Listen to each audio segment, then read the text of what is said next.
L'État aura une lourde ardoise à payer avec la grande réforme des retraites, notamment pour continuer à payer la réforme de ses fonctionnaires. Alors toute la question c'est, qui va payer? Est-ce que c'est le nouveau régime universel de retraite et donc tout le monde, même les autres régimes de retraite qui seront à l'intérieur, ou est-ce que l'État va continuer à assumer seul cette charge? C'est la question.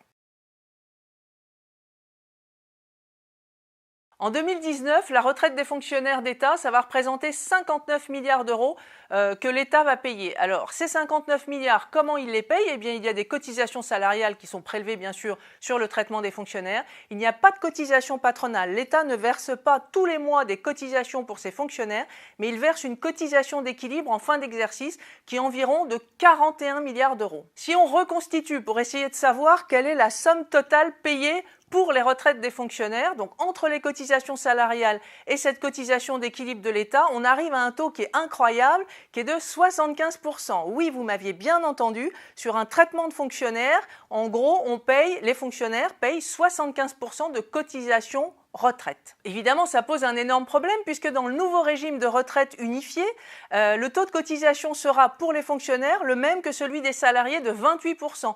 Donc entre 75% fictif bien sûr mais réel et 28%, il y a une énorme différence qu'il va bien falloir combler. Avec cette cotisation de 28% sur le traitement des fonctionnaires, ça va bien sûr permettre de payer les retraites à venir et les retraites actuelles. Mais quid du stock de retraite qu'a à payer l'État? Les fameux 59 milliards d'euros que l'État paye tous les ans pour les gens qui sont déjà à la retraite. Va bien falloir les payer et on comprend bien que 28% versus 75% de cotisation ne suffiront pas. Pour s'en sortir, il y a deux solutions. La première, c'est de faire payer le nouveau régime universel de retraite, en clair, faire payer tout le monde. Le régime des salariés, le régime des indépendants, tout ça pour équilibrer le nouveau régime universel qui va être déséquilibré fatalement s'il y a 59 milliards d'euros de pensions de retraite qui ne sont pas financées à payer. Ce nouveau régime universel, il est comme actuellement géré en répartition. Ça veut dire que pour le remettre à l'équilibre, il faudra soit augmenter les cotisations, soit baisser les pensions, soit reculer d'une manière ou d'une autre l'âge de la retraite. On le comprend bien, c'est extrêmement visible pour tout le monde. On va se dire, mais attendez, pourquoi tout à coup on est obligé de faire ça?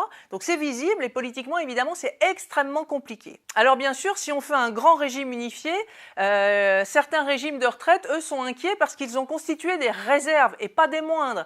L'ensemble des réserves constituées par les régimes de retraite aujourd'hui, c'est 118 milliards d'euros. L'Agirc-Arrco, par exemple, le régime complémentaire des salariés, a à peu près 71 milliards de réserves. Donc on comprend bien, ces régimes-là, ils se disent, mais attendez, si on met tout dans un grand pot commun avec nos réserves aussi, c'est ça qui va servir à financer la retraite des fonctionnaires et il n'en est évidemment pas question. Deuxième solution, l'État fait comme aujourd'hui et il négocie chaque année avec le régime de retraite unifié une sorte de cotisation d'équilibre, donc il apporte les sommes nécessaires au nouveau régime unifié pour verser la pension des fonctionnaires. Donc là, ce sont tous les Français qui payent, hein, mais ça c'est normal.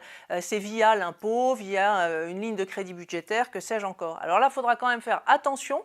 Pourquoi? Parce que dans le nouveau régime unifié, si c'est l'État qui a la gouvernance du régime et qui est aux manettes, il faudra quand même vérifier tous les ans que c'est bien lui qui assume cette charge et qu'il la noie pas un peu dans le nouveau régime. Bref, c'est un tout petit problème de 59 milliards d'euros à régler.